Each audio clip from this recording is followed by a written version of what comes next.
Hi all welcome back to our channel. Nellore జిల్లా దగదత్తిలో వెలిసి ఉన్న శ్రీ దుర్గా భవానీ సమేత రామలింగేశ్వర స్వామి దేవస్థానం గురించి మీలో ఎంతమందికి తెలుసు? సుమారు 70 అడుగుల కన్నా ఎత్తైన ధ్వజస్తంభం, అలాగే 5 అడుగులు ఎత్తుగల శిఖర గోపురం. శివయ్య దర్శనం కోసం ఎప్పుడూ నిరంతరం తగ్గని భక్తజనం. గుళ్ళో స్వామివారికి నిత్యాభిషేకం ఎప్పుడు జరుగుతూనే ఉంటుంది. ఉదయం నుంచి మధ్యాహ్నం వరకు, తిరిగి మళ్ళీ సాయంత్రం ప్రారంభమవుతుంది. దేవాలయం విషయానికి వస్తే ముందుగా వినాయకుడు, వెంకటేశ్వర స్వామి, అలాగే లక్ష్మీ నరసింహస్వామి, తులసీమాత, నాగదేవతలు, అడిగిన వెంటనే సంతానాన్ని ప్రసాదించే శ్రీ సంతాన వేణుగోపాల స్వామి. ఇలా మనకి శివాలయం చుట్టూ చిన్న చిన్న గుడుల్లో వివిధ దేవతామూర్తులు వెలిసి ఉంటారు.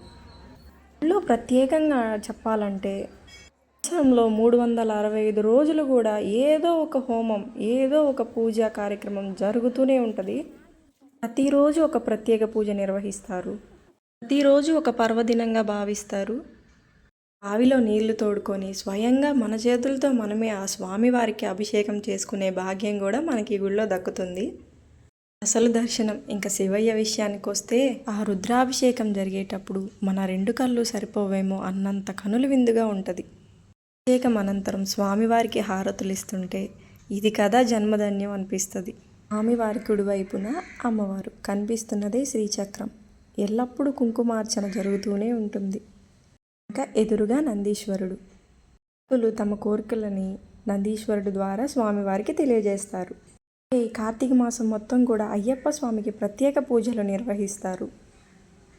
ప్రత్యేకత ఏమిటంటే, రోజు నిత్య అన్నదానం జరుగుతూనే ఉంటుంది. 3 కార్తీక మాసంలోనే కాదండోయ్, ప్రతిరోజు కూడా మీరు అర్ధరాత్రి వచ్చినా కూడా మీకు అన్నదానం రెడీగా ఉంటుంది. అసలు ఎన్నో రకాల పూజలకి, హోమాలకి, వ్రతాలకి కొరవే లేని దేవస్థానంగా నిలిచిపోయింది ఈ గుడి. ఉదాహరణకు, లేని వాళ్ళకి పుత్రకామేష్టి యాగం, పెళ్లి కాని వాళ్ళకి కుజదోష పూజలు, అలాగే పితృతర్పణాలు, ఒకటి కాదండి, ఇలా చెప్పుకుంటూ పోతే ఎన్నెన్నో. ఒక్కసారి మీరే వచ్చి చూసేయండి, మీకే తెలుస్తుంది.